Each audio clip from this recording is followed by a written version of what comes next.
It would have taken a supernatural intervention for him to have your morality given his environment. Chapter 5. The Fundamental Attribution Error. The milk shop was a quaint little shop, some might even say cute, ensconced behind a vegetable stall that was behind a magic glove shop that was on an alleyway off a side street of Diagon Alley. Disappointingly, the shopkeeper was not a wizened ancient crone, just a nervous-looking young woman wearing faded yellow robes. Right now she was holding out a Moke Super Pouch QX31, whose selling point was that it had a widening lip as well as an undetectable extension charm.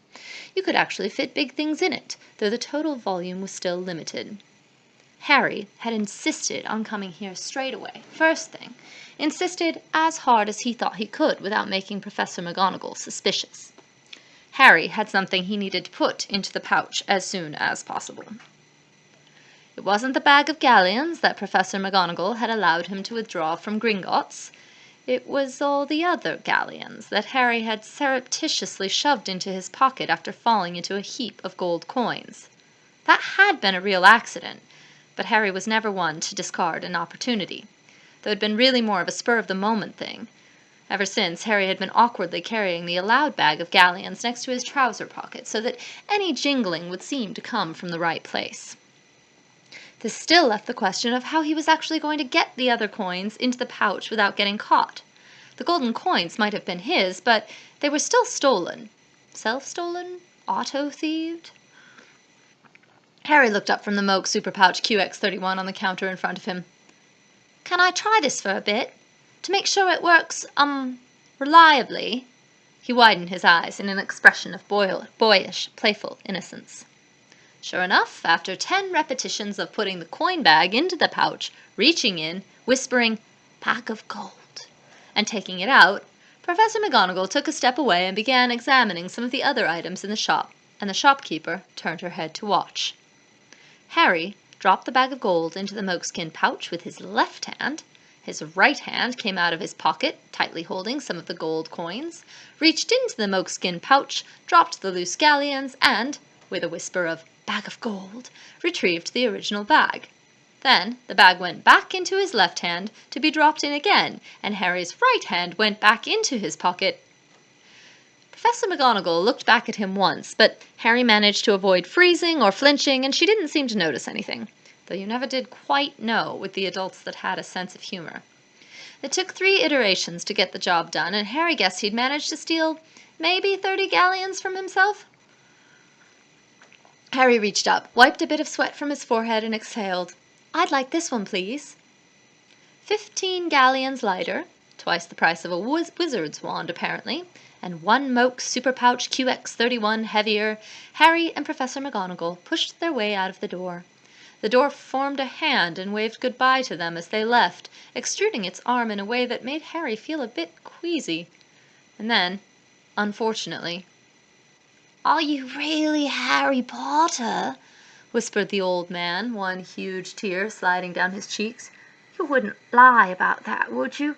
Only I'd heard rumors that you didn't really survive the killing curse, and that's why no one ever heard from you again." It seemed that Professor McGonagall's disguise spell was less than perfectly effective against more experienced magical practitioners. Professor McGonagall had laid a hand on Harry's shoulder and yanked him into the nearest alleyway the moment she'd heard "Harry Potter." The old man had followed, but at least it looked like no one else had heard. Harry considered the question.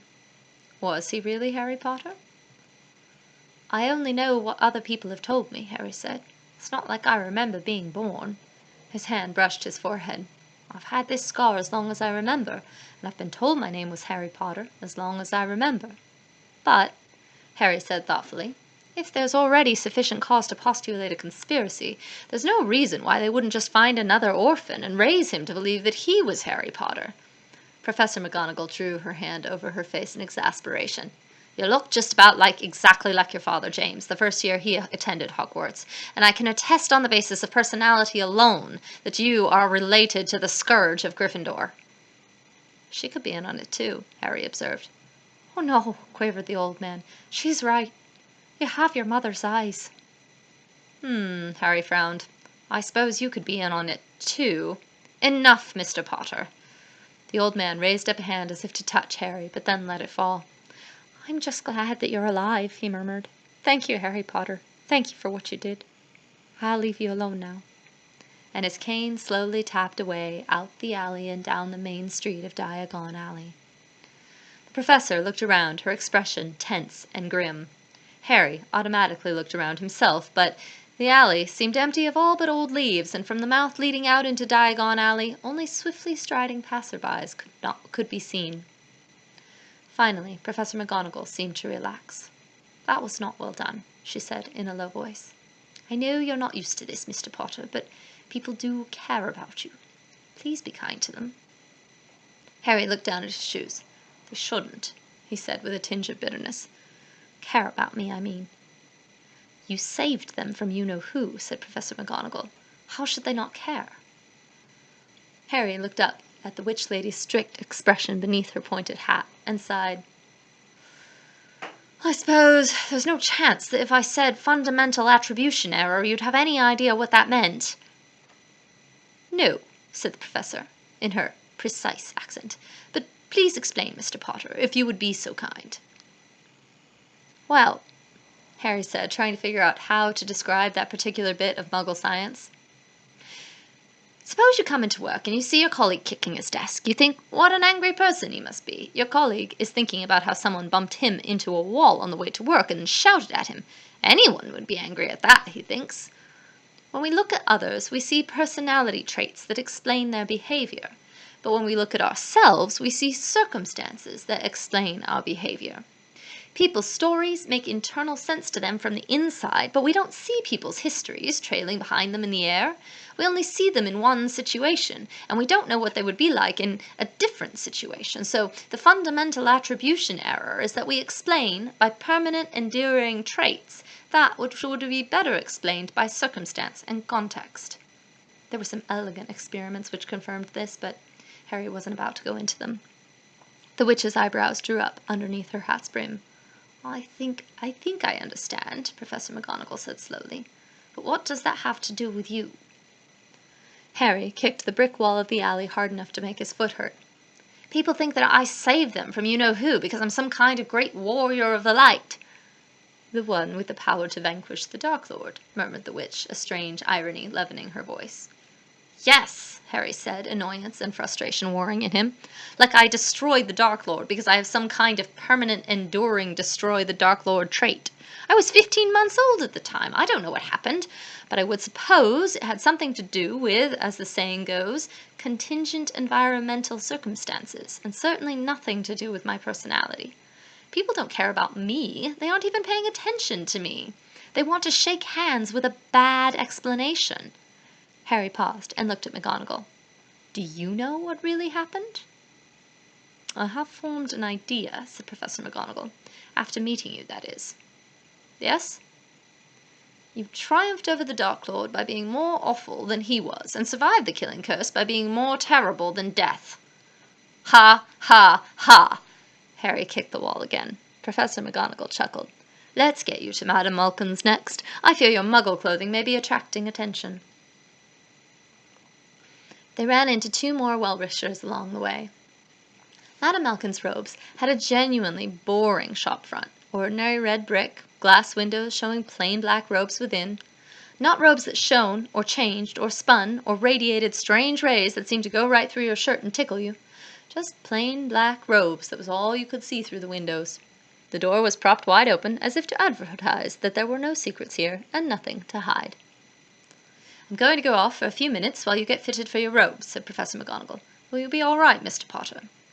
Harry nodded. He hated clothes shopping with a fiery passion, and couldn't blame the older witch for feeling the same way. Professor McGonagall's wand came out of her sleeve, tapped Harry's head lightly. "And as you'll need to be clear to Madame Malkin's senses, I am removing the obfuscation." Harry said. That did worry him a little. He still wasn't used to the Harry Potter thing. "I went to Hogwarts with Madame Malkin," McGonagall said. "Even then, she was one of the most composed people I knew. She wouldn't turn a hair if you-know-who himself walked into her shop." McGonagall's voice was reminiscent and very approving. "Madame Malkin won't bother you, and she won't let anyone else bother you." "Where are you going?" Harry inquired. "Just in case, something does happen." McGonagall gave Harry a hard look. "I am going there," she said, pointing at a building across the street which showed the sign of a wooden keg, "and buying a drink, which I desperately need. You are to get fitted for your robes, nothing else. I will come back to check up on you shortly, and I expect to find Madame Malkin's shop still standing, and not in any way on fire." Madame Malkin was a bustling old woman who didn't say a word about Harry when she saw the scar on his forehead, and she shot a sharp look at an assistant when that girl seemed about to say something. Madame Malkin got out a set of animated, writhing bits of cloth that seemed to serve as tape measures and set to work examining the medium of her art. Next to Harry, a pale young boy with a pointed face and awesome cool blonde-white hair seemed to be going through the final stages of a similar process. One of Malkin's 2 assistants was examining the white-haired boy and the checker-girded robe he was wearing. Occasionally she would tap a corner of the robe with her wand, and the robe would loosen or tighten. "Hello," said the boy. "Hogwarts too?" Harry could predict where this conversation was about to go, and he decided, in a split second of frustration, that enough was enough. "Good heavens!" whispered Harry. "It couldn't be."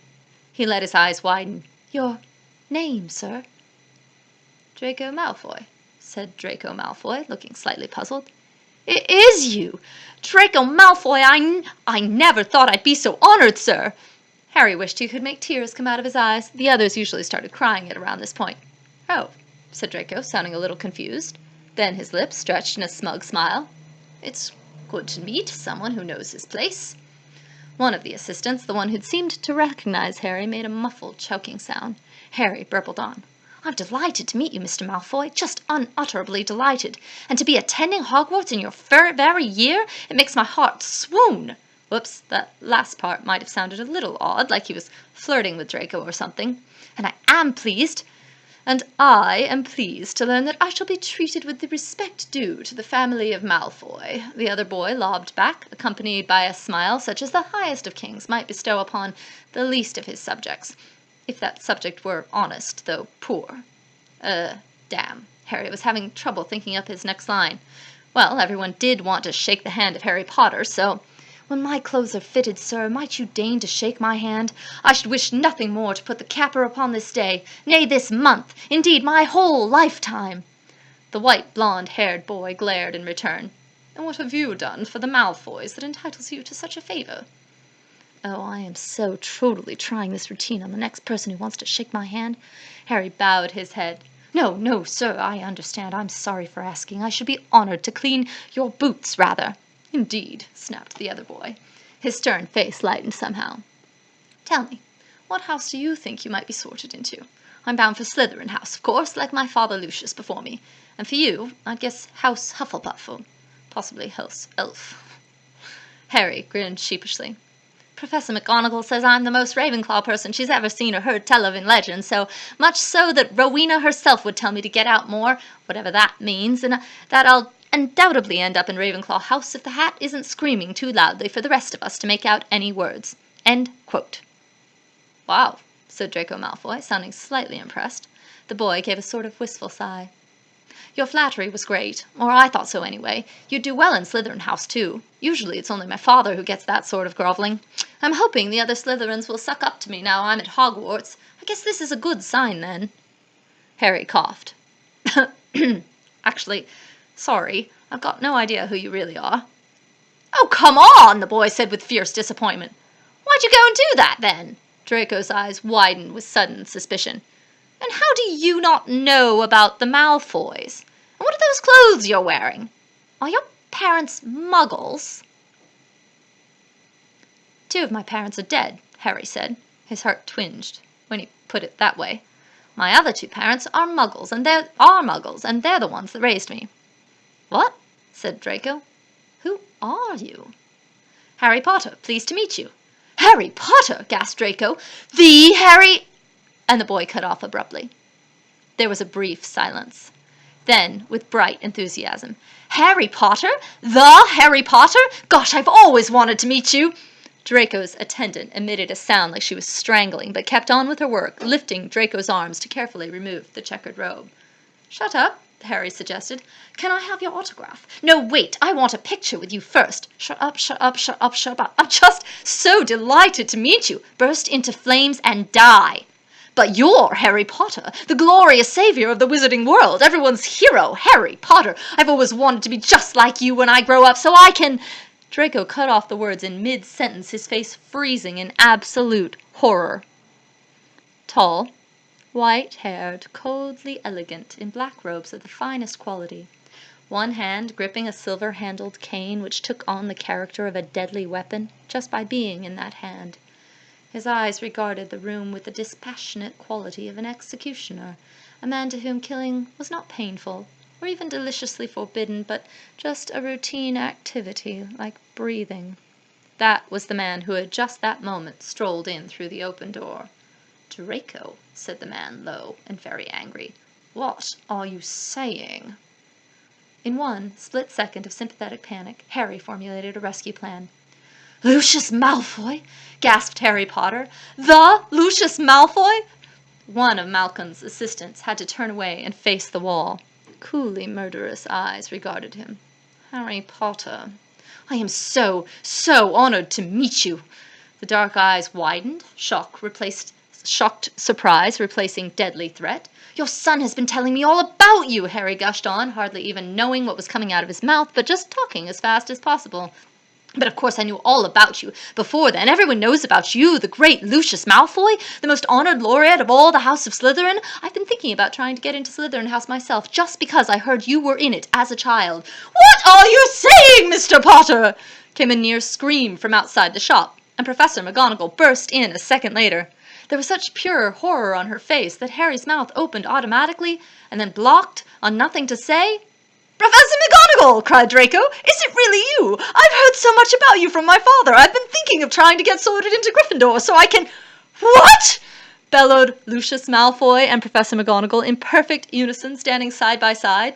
Their heads swiveled to look at each other in duplicate motion, and then the two recoiled from one another as though performing a synchronized dance. There was a sudden flurry of action as Lucius seized Draco and dragged him out of the shop. And then there was silence. In Professor McGonagall's left hand lay a small drinking glass, tilted over to one side in the froth and rush, now slowly dripping drops of alcohol into the tiny puddle of red wine that had appeared on the floor. Professor McGonagall strode forward into the shop until she was opposite Madame Malcolm. "Madame Malcolm," said Professor McGonagall, her voice calm, "what has been happening here?" Madame Malcolm looked back silently for 4 seconds, and then lost it. She fell against the wall, wheezing out laughter, and that set off both of her assistants, one of whom fell to her hands and knees on the floor, giggling hysterically. Professor McGonagall slowly turned to Harry, looking at him with her expression chilly. "I leave you alone for 6 minutes. 6 minutes, Mr. Potter, by the very clock." "I was only joking around," Harry protested, as the sounds of hysterical laughter went on nearby. "Draco Malfoy said in front of his father that he wanted to be sorted into Gryffindor. Joking around isn't enough to do that." Professor McGonagall paused, visibly taking breaths. "What part of 'get fitted for your robes' sounded to you like 'please cast a Confundus charm on the entire universe'?" "He was in a situational context where those actions made internal sense." "No! Don't explain. I don't want to know what happened in here, ever. Whatever dark power inhabitates you, it's contagious, and I don't want to end up like poor Draco Malfoy, poor Madame Malcolm, and her 2 poor assistants." Harry sighed. It was clear that Professor McGonagall wasn't in a mood to listen to reasonable explanations. He looked at Madame Malcolm, who was still wheezing against the wall, and Malcolm's 2 assistants, who had now both fallen to their knees, and finally down at his own tape-measure-draped body. "I'm not quite done being fitted for clothes," Harry said kindly. "Why don't you go back and have another drink?"